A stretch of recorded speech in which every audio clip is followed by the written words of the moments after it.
বিসমিল্লাহির রহমানির রহিম। আসসালামু আলাইকুম ওয়া রাহমাতুল্লাহি ওয়া বারাকাতুহু। তো আমি আজকে জীবে পরিবহনের এটা হচ্ছে ষষ্ঠ ক্লাস। তো আজকে আমরা ব্লাড প্রেশার নিয়ে একটু আলোচনা করব। ব্লাড প্রেশার বা রক্তচাপ কি? দেখুন, আমাদের রক্ত আমাদের নর্মাল হৃৎপিণ্ড থেকে আমাদের সারা শরীরে পরিবহন হয়। আবার সারা শরীর থেকে রক্ত আবার হৃৎপিণ্ডে এসে জমা হয়। তো আমাদের এই হৃৎপিণ্ড থেকে যখন রক্তটা আমাদের সারা শরীরে ধমনির মাধ্যমে যায়, তখন ধমনীতে ধমনী গাত্রে বা ধমনীর দেওয়ালগুলোতে একটা চাপ সৃষ্টি করে বা প্রেসার দেয়। এটাই মূলত আমাদের ব্লাড প্রেশার বা রক্তচাপ। তাহলে আমাদের তার আগে আমরা দুইটা জিনিস আমাদের খুব সুন্দর করে জানতে হবে। একটা হচ্ছে সিস্টোল এবং ডায়াস্টোল। আমাদের হৃৎপিণ্ড যখন সংকুচিত হয় তখন তাকে বলবো আমরা সিস্টোল, আর যখন ডায়াস্টোল হয়, প্রসারিত হয়, তখন তাকে বলবো আমরা ডায়াস্টোল।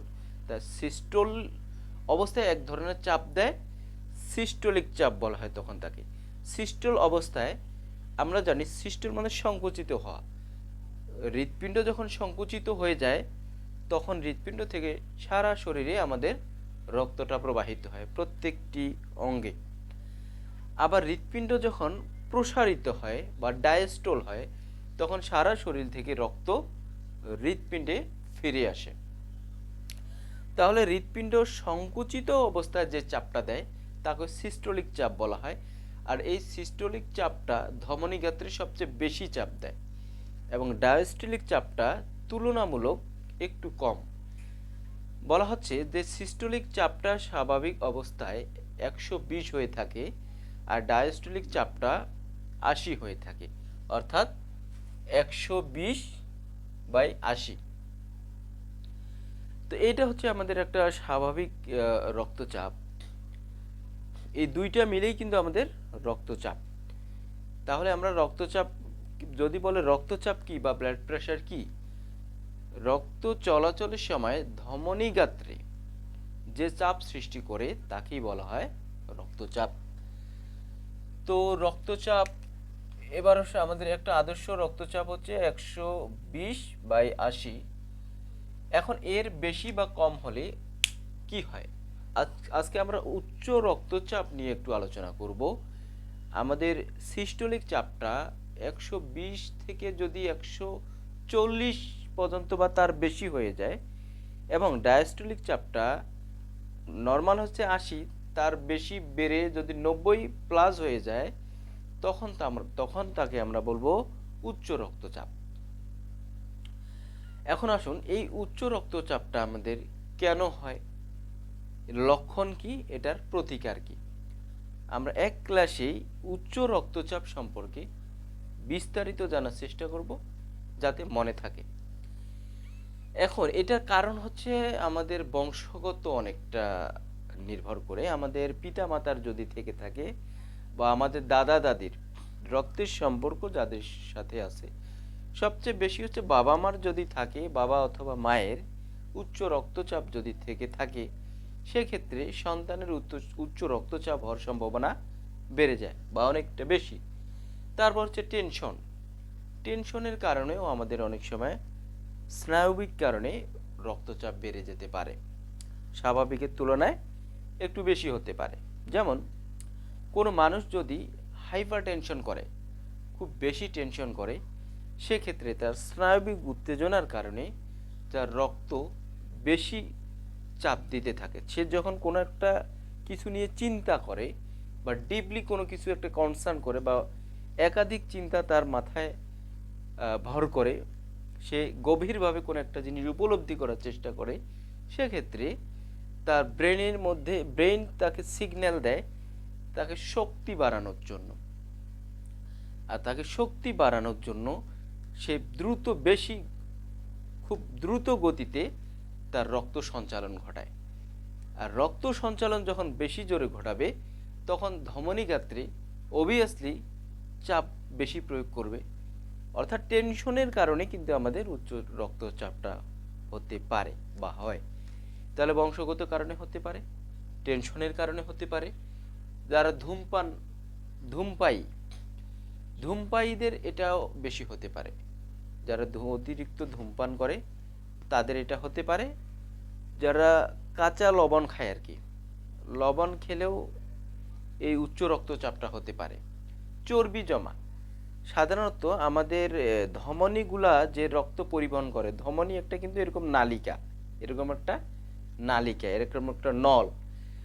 তো এখন যদি আমাদের চর্বি জমা হয়, চর্বি জমা হওয়ার কারণে এই নলটার পুরুত্বটা কমে যায়। তোমরা খেয়াল করবা যে টিউবওয়েল বা অন্য কোথাও যে পাইপ লাইন দিয়ে পানি চলাচল করে, বিশেষ করে বাড়ির পাইপ লাইন দিয়ে যখন পানি চলাচল করে, পানি চলাচল করতে করতে এখানে আয়রন জমতে জমতে জমতে জমতে পুরুত্বটা কমে যায়। পুরুত্ব যখন কমে যায়, পানি কিন্তু মোটর কিন্তু একই পানি তুলে, একই পরিমাণ পানি তুলে, তো এই পানিটা তখন কিন্তু এখানে বেশি চাপ দেয়। নলটা যখন পুরুত্ব কমে যাবে, চাপটা তখন বেশি দিবে। ঠিক একইভাবে আমাদের চর্বি জমা হয়ে এই আমাদের ধমনীটা পুরুত্বটা কমে যায়, যার কারণে বেশি চাপ দেয়। তাহলে আমাদের এই চর্বিযুক্ত মানে মোটা স্থূলতা বা অধিক স্বাস্থ্যবান মানুষের এটা হতে পারে। তার মানে ওজন যদি বেশি হয়, উচ্চ রক্তচাপ হওয়ার সম্ভাবনা বেশি থাকে। ডায়াবেটিস হলে অনেক সময় উচ্চ রক্তচাপ হয়। তারপর খিঁচুনি রোগের কারণেও অনেক সময় এই উচ্চ রক্তচাপ হতে পারে বা রক্তচাপটা বেড়ে যেতে পারে। এখন কোন কোন লক্ষণ থাকলে আমরা বুঝবো যে ওই মানুষটার উচ্চ রক্তচাপ হওয়ার সম্ভাবনা আছে বা প্রবণতা বেশি? তো প্রথমত হচ্ছে যে তার মাথা ব্যথা করবে, অর্থাৎ মাথা ঘুরে কিছুক্ষণ পর পর দেখবে যে মাথা ঘুরতেছে তার। তারপর ঘাড়ের এই দিক, এই সাইডটাতে ব্যথা করবে, ঘাড় এই দিকে ব্যথা করবে, বুক ধড়ফড় করবে, মনে হচ্ছে কিছু একটা হয়ে যাচ্ছে এমন, মানে মানুষ নর্মাল হাঁটার থেকে একটু বেশি হাঁটলে ধড়ফড় করে বুক, বা তার শ্বাস প্রশ্বাস একটু খুব দ্রুত নেয়, এটাকে বলা হয় বুক ধড়ফড়। সে স্বাভাবিক অবস্থায় আছে, হঠাৎ করে বুক ধড়ফড় বেড়ে যায়, এক্ষেত্রে এটা একটা কি লক্ষণ হতে পারে।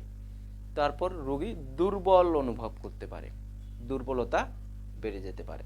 এই লক্ষণগুলো যদি আমাদের দেখা দেয়, তাহলে ডাক্তারের অবশ্যই শরণাপন্ন হতে হবে, কারণ এটা হচ্ছে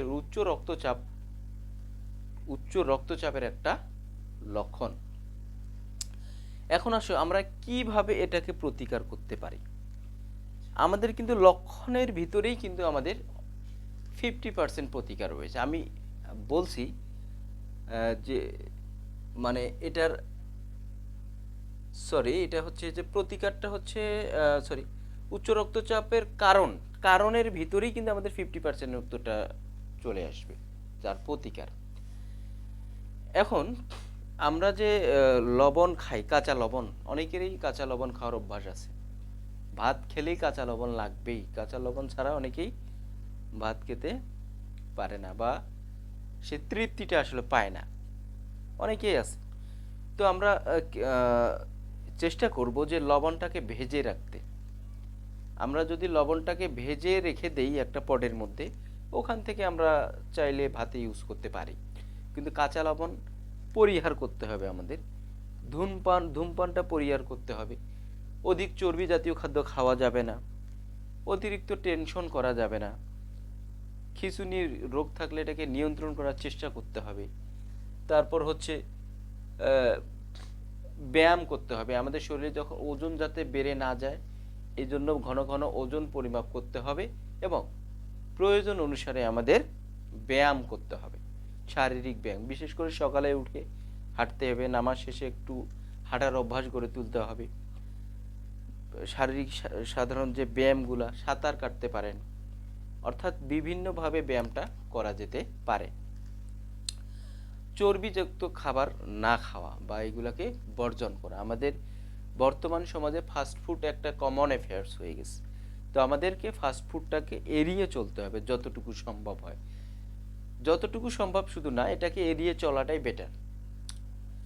তারপর হচ্ছে আমাদের টাটকা শাকসবজি এবং বিভিন্ন আইটেমের ফলমূল খেতে হবে, অর্থাৎ টাটকা টাটকা ফলমূল খেতে হবে, তাহলে আমরা এই উচ্চ রক্তচাপটা প্রতিরোধ করতে পারবো বা প্রতিকার করতে পারবো। এইগুলোই হচ্ছে উচ্চ রক্তচাপের প্রতিকার।